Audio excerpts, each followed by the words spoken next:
Alright everyone, yesterday Trump actually ruminated on the possibility of starting a third party, like a MAGA party. And it's sort of like right now you have sort of three, I think, proposals. One is to fight within the Republican Party to displace the neocons.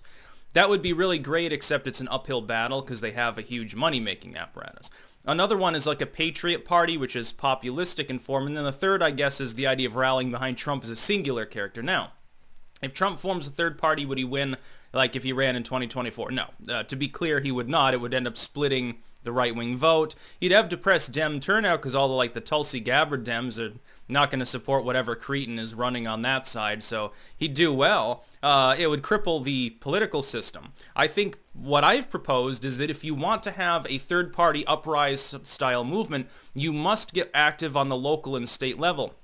Those races, you never have nearly as many votes cast. You never have nearly as much money spent. And the threshold is far lower because turnout tends to be a lot lower. There are people who vote for the president, they don't even vote on the rest of the ballot in mainline elections. Especially in an off year like a midterm election, it would be easy for a third party to sweep up state houses left and right. Gubernatorial slots, lieutenant governor's slots, also judges and sheriffs and so forth. Get a bunch of libertarians into these positions and I'd be, peachy keen. I'd be very happy. But so far, people still stubbornly stick to worrying about who the president is, not realizing 90% of all laws are at the state level. That being said, it's really, really funny to see to see people on the left. They have these memes, and they're completely inaccurate, and I'll explain why, where they have that MAGA chick with the gun in one hand and the Bible in the other and the MAGA hat. And they like to have her side by side with the ISIS chick holding the rocket launcher Quran, or the AK-47. And they're like, well, there's no difference between these two. I can spot the difference. The picture looks vaguely similar. Oh, they're both holding a religious book and a firearm. That's where the similarity ends. You see, one of these individuals afterwards probably went off and blew themselves up or killed people. The other one probably ate some pancakes. Or they have a picture, this one's even more screwy. They'll have the picture of the Trump parade there. Well, all the pickup trucks, most of which have coal rollers on the side, with the MAGA signs and Trump signs and flags and everything. And they put that side to side with the ISIS caravan. They're like, well, there's no difference between these two. See, MAGA is just like ISIS.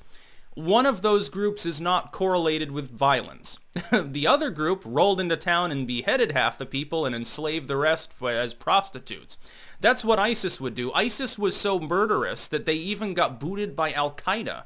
The only ones that would even work with them are Boko Haram. Like all of the others, I think Al-Qaeda, the Taliban was fighting them because they're more nationalistic about their Afghan territory. Hardline regimes that literally mollycoddle hardline jihadi terrorism hate ISIS. They're all like, what the fuck is happening here? They're even too brutal for those regimes. The most desperate tin horn, Pol Pot would frown upon their methodology practically. And meanwhile, this is getting somehow correlated with a Trump parade which resulted in 0 deaths, 0 casualties. They say, well, we had an insurrection at the Capitol. There was no insurrection at the Capitol. It's regrettable that several people died, but it was not an insurrection. There was never any legitimate, significant attempt to overthrow the U.S. government. There was an attempt by some people there to do criminal things. By and large, a lot of the people seem to have gone there to take selfies, including Baked Alaska, who I guess made Bond. Boy, oh boy, would I not want to be him right now. Released upon his own recognition, please do not play the N-word loudly in any more parking lots until we can put you on trial. I think that dude's... I think he's lost it, unfortunately. Anyway, it's massively cringe to compare the idea of a MAGA party or Trump or populists or Trump fans or Republicans or whatever the fuck that means at this point. It's really cringe to compare that. Basically, I don't agree with their political opinions, and a few of them have done bad things, therefore they're all terrorists, with a group that is explicitly a militant apparatus that routinely cuts people's chests open and eats their hearts and beheads children and stones gays and throws people off buildings and bombs things. The two are not remotely the same. But in the jaded fever dreams of a far leftist who has been twisted by MSM propaganda, I suppose it's a fact. And by the way, a lot of the violence that we see right now, a lot of the problems is the result of a multi-year propaganda campaign by the MSM to convince half the population that the other half practices fascism and worships Adolf Hitler.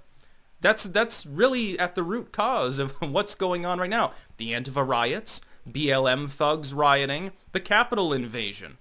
All of this is prefaced on a sick establishment that antagonizes people, doesn't represent them, and is completely blind to the needs of most of its constituents.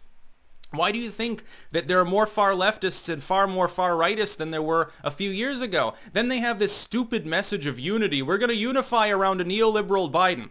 Neoliberal, globalistic, Biden-style politics are why the far left and the far right now are fighting. They're why Antifa's rioting.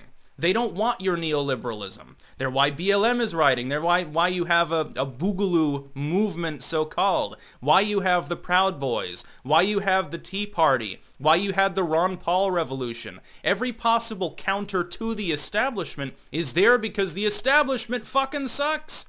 The working class isn't represented. The middle class isn't represented. Middle America at large, small town America has been decimated. It represents the interests of DC, Wall Street, Hollywood, and a handful of other big cities that have a lot of commerce and industry. That's what globalism represents. A minuscule proportion of the overall population, by the way. It doesn't even represent the lower echelons of society in a place like New York or LA that is still tolerably capable of gaining development. No, their jobs get sold out overseas.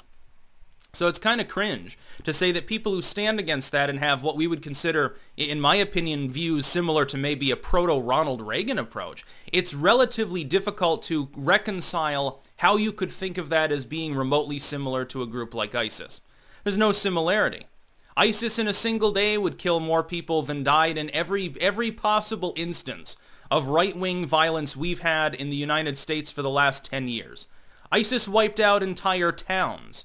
ISIS would go in, and by the way, in one sense was a leftist movement because of the inherent centralization and attempted pseudo-nationalization of all industrial output.